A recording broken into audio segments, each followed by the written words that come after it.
خاص طور پہ کان کے اوپر اور کان سے تھوڑا سا پیچھے کہیں پہ بھی چوٹ لگ جائے تو پیچوٹری گلینڈ سب سے زیادہ متاثر ہوتا ہے، یہ بھی یاد رکھنے والی بات ہے۔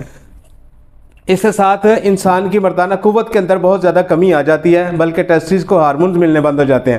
السلام علیکم ورحمۃ اللہ وبرکاتہ۔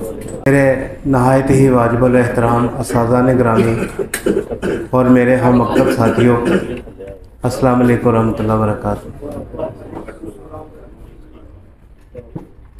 علاج معالجے کا سلسلہ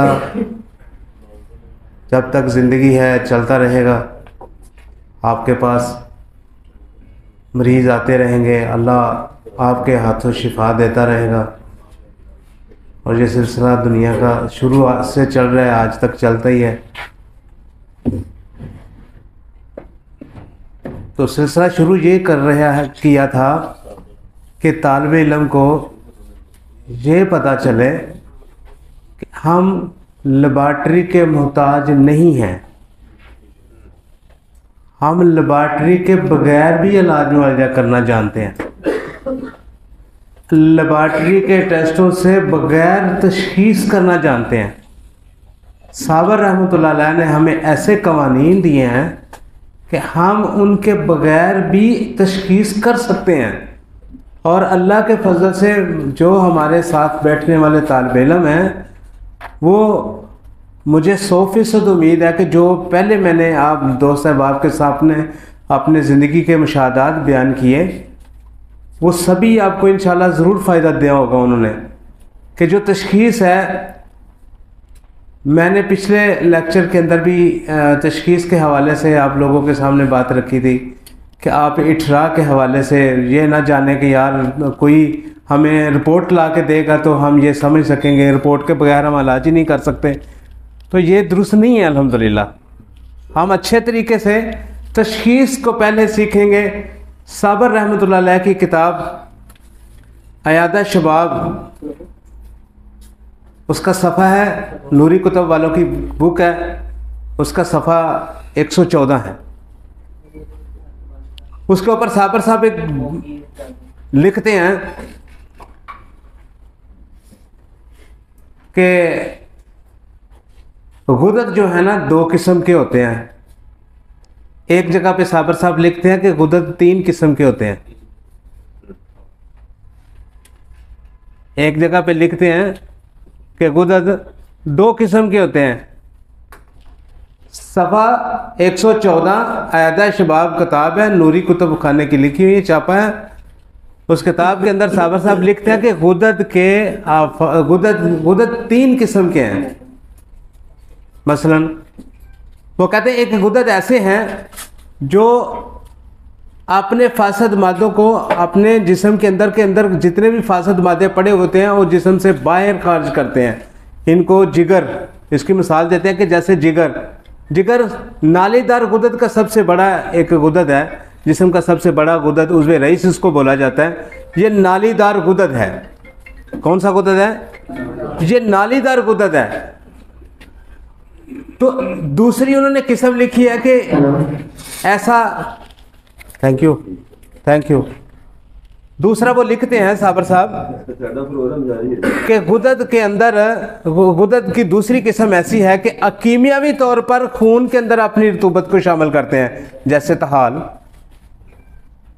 کیمیکلی طور پہ جسم کے اندر اپنی سکریشن کو شامل کرتے ہیں جیسے طحال، یہ غدد جاذبہ ہے۔ ایک لیکچر میں نے پیچھے دیا تھا اینڈوکرائن اور ایکسوکرائن۔ اینڈوکرائن غدود کے بارے میں تیسرا وہ غدد کا ایک ایسا فعل لکھتے ہیں، اس چیز سے جو آج میں آپ کے سامنے رکھ رہا ہوں صابر صاحب نے بیان کر کے میرے لیے اتنی آسانیاں پیدا کی ہیں، پڑھنے والوں کے لیے اتنی آسانی کی ہے، یقین کریں کوئی اور کسی کتاب میں یہ صابر صاحب نے غدد کو 3 حصوں میں بیان نہیں کیا، 2 آپ کے سامنے میں نے رکھا ہے۔ تیسری صابر صاحب یہ کہتے ہیں کہ غدد کے ایک ایسا کام کرتے ہیں، غدد تیسرا کام یہ کرتے ہیں، تیسرے قسم کے غدد ایسے غدد ہیں جو کیمیاوی طور پر اپنا مواد خون کے اندر شامل بھی کرتے ہیں اور جسم سے باہر خارج بھی کرتے ہیں۔ یہ 2 کام کرتے ہیں۔ جیسے خصیتین، جیسے خصیتین، جیسے چھاتیوں کے اندر دودھ. یہ اس کی بہترین مثال بیان کرتے ہیں کہ ضرورت کے وقت اپنا باقی کا سکریشن کا مادہ، اس لیے صابر صاحب اسی صفحے کے اوپر لکھتے ہیں، کہتے ہیں کہ غدد جو ہیں، یہ جو غدد جاذبہ ہیں، یہ اپنی سکریشن کو اگر جسم کے اندر شامل نہ کریں تو ایسا ہی ہے جیسے پیٹرول گاڑی میں نہ ہو. گاڑی تو ٹھیک ہے، پرزے اس کے ٹھیک ہیں، لیکن اس کے اندر سکریشن نہیں ہے جو اس کے اندر چلے گی. تو یاد رکھیں، اب ہم تھوڑا یاد کرتے ہیں اس سبق کو اچھے طریقے سے. میں اپنا سبق آپ کے سامنے رکھتا ہوں، سب دوست احباب یاد کر لیں کہ پہلے تو آپ کو پہچان ہونی چاہیے کہ اینڈوکرائن اور غدد جاذبہ انسانی جسم کے اندر کہاں کہاں پائے جاتے ہیں، اور کن کو ہم غدد جاذبہ کہتے ہیں. سب سے بڑا غدد جو غدد جاذبہ کا ہے وہ طحال ہے. اس سے زیادہ دماغ کے اندر ایک پیٹیوٹری گلینڈ ہے جس کو غدہ نخامیہ کہتے ہیں. کیا کہتے ہیں؟ یہ یاد لفظ یہ مشکل نہیں ہے. ان کو کیا کہتے ہیں؟ غدہ نخامیہ. اور اس سے نیچے تھائرائیڈ گلینڈ، ان کو کہتے ہیں غدہ درقیہ. کیا کہتے ہیں؟ غدہ درقیہ. اور اس سے نیچے لبلبا جس کو پنکریاس کہتے ہیں، اس سے نیچے طحال ہے، اور اس کے نیچے خصیتین ہے.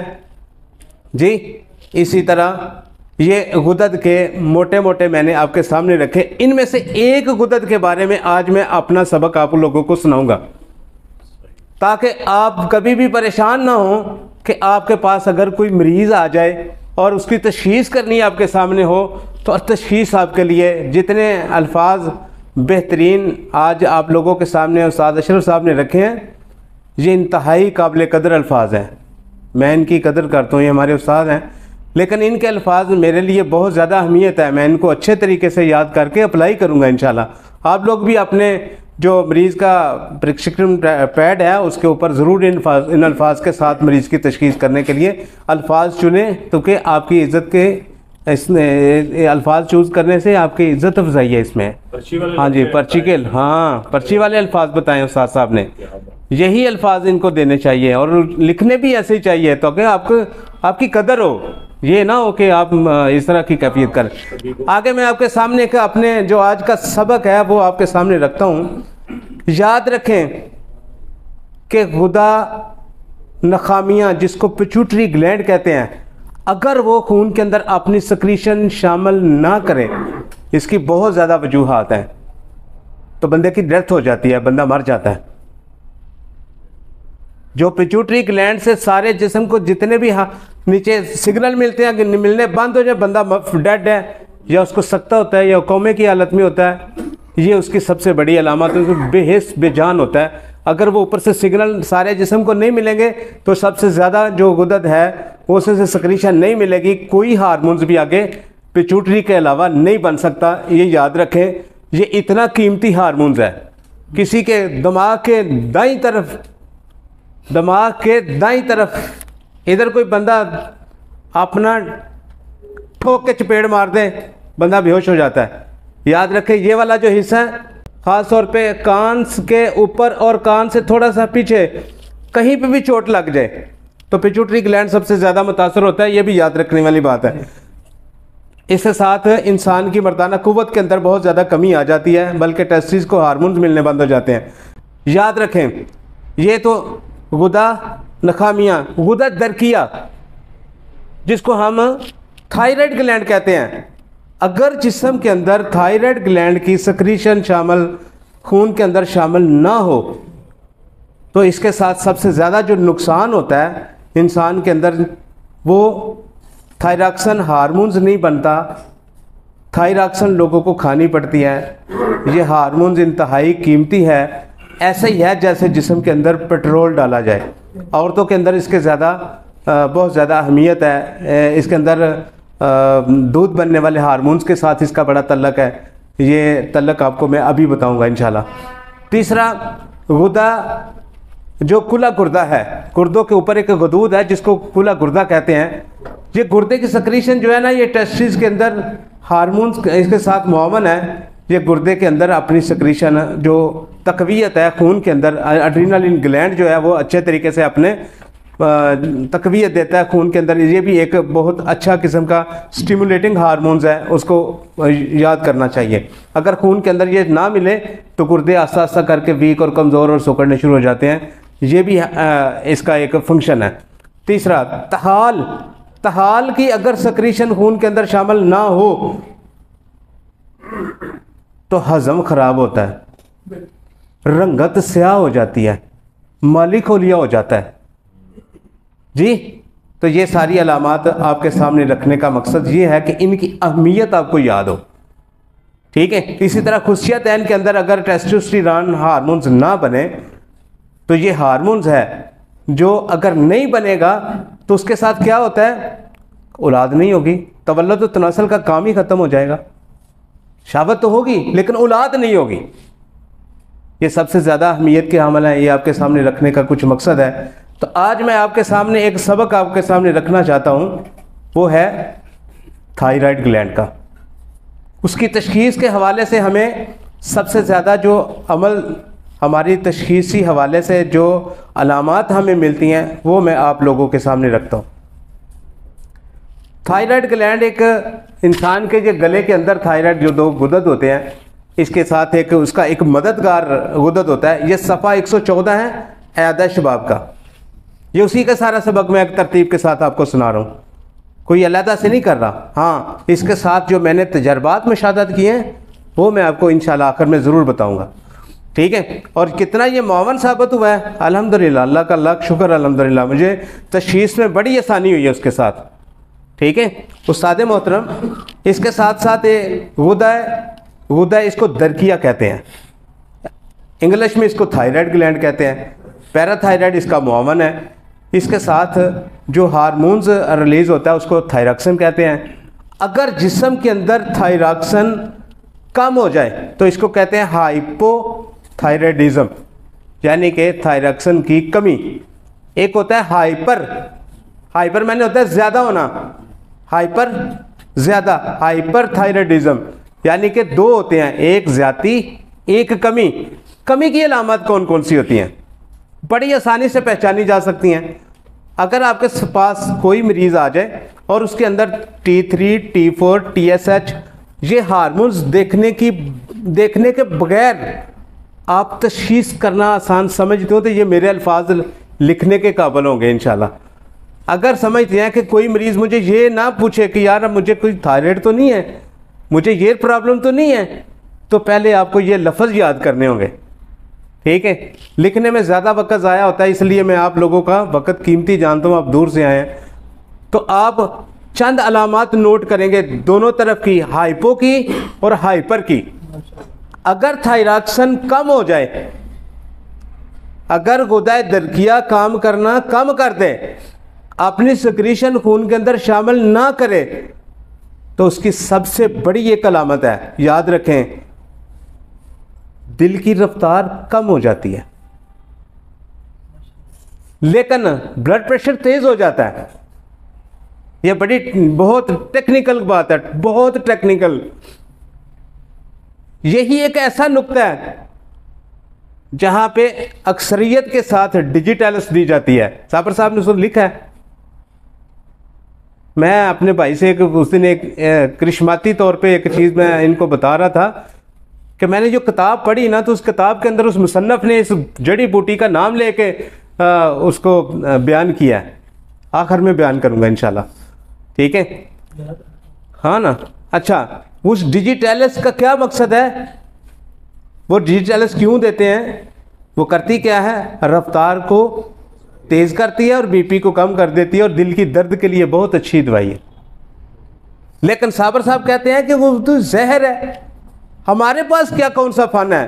فارماکوپیا جانے اور طب صابر کے مطالعے جانے، ایسے ایسے نسخے صابر صاحب نے جس طرح ہمیں بتائے ہیں دنیا میں کسی نے نہیں بتائے۔ صابر صاحب کی کتب کو اتنا مطالعہ اچھے طریقے سے کریں کہ دن رات اپنا اوڑھنا بچھوڑنا بنائیں، تو انشاءاللہ تعالی آپ واقعی قابل قدر معالج ہیں، آپ معمولی نہیں ہیں، اپنی قدر خود گواتے ہیں جب ایلوپیتھی دوائی اپنی دوائی کے اندر شامل کرتے ہیں۔ آپ معمولی معالج نہیں ہیں، اپنے پاؤں پہ کھڑا ہونے والے بنے۔ اغیار کی آپ جو کیا کہتے ہیں، اللہ معاف کرے غلط الفاظ ہیں، ان کی پوشی نہ کریں، بس کریں۔ اپنے جو الفاظ ہیں، میں معذرت کے ساتھ یہ غلط کہہ رہا ہوں، لیکن جو لوگ قدر نہیں کرتے اپنی دوائی کے اندر ایلوپیتھی ادویات شامل کرتے ہیں، میری بات کو یاد رکھیں، یہ معمولی کیس نہیں ہے، معمولی علامات نہیں ہیں جو صابر صاحب نے نہ بتائی ہوں۔ کوئی ایسا کیس ہو جس کے بارے میں صابر صاحب نے کچھ نہ بتایا، یہ نہیں ہو سکتا۔ الحمدللہ رب العالمین، اللہ نے اتنی آسانی کی ہے ہمارے لیے۔ اچھا، کیا ایک علامت میں نے آپ کے سامنے رکھی ہے، رفتار کا کم ہونا لیکن بلڈ پریشر کا تیز ہونا۔ اسی طرح ہائپر، یعنی کہ جب تھائراکسن خون کے اندر ضرورت سے زیادہ بڑھ جائے تو اس کی ایک علامت پہلے بیان کر دیں گے، ایک اس کی کریں گے، ایک اس کی کریں گے۔ اس کی سب سے بڑی علامت ہے ضرورت سے زیادہ دل کی دھڑکن تیز ہو جانا، جس کو اختلاج القلب کہتے ہیں۔ مریض اضافی سے انڈرال کھاتا ہے، انڈرال ایلوپیتھی کی بڑی مشہور دوائی ہے، کس لیے کھاتے ہیں؟ دل کی دھڑکن کو کم کرنے کے لیے عارضی طور پہ ضرورت ریگولر کھاتے ہیں، اور ڈاکٹر کہتے ہیں یہ ساری زندگی کی دوائی ہے۔ اللہ کے فضل سے آج میں آپ کے سامنے ایک ایسا تجربہ بیان کروں گا، ایسی ایک چیز آپ کے سامنے رکھوں گا، آپ انڈرال کو بھول جائیں گے زندگی کے لیے۔ اور ایسے جو مریض کبھی اپنی زندگی کے اندر انہوں نے یہ انڈرال نہ چھوڑی ہو اور میرا نسخہ کام نہ کرے، یہ نہیں ہو سکتا، یہ نہیں ہو سکتا اللہ کے فضل سے۔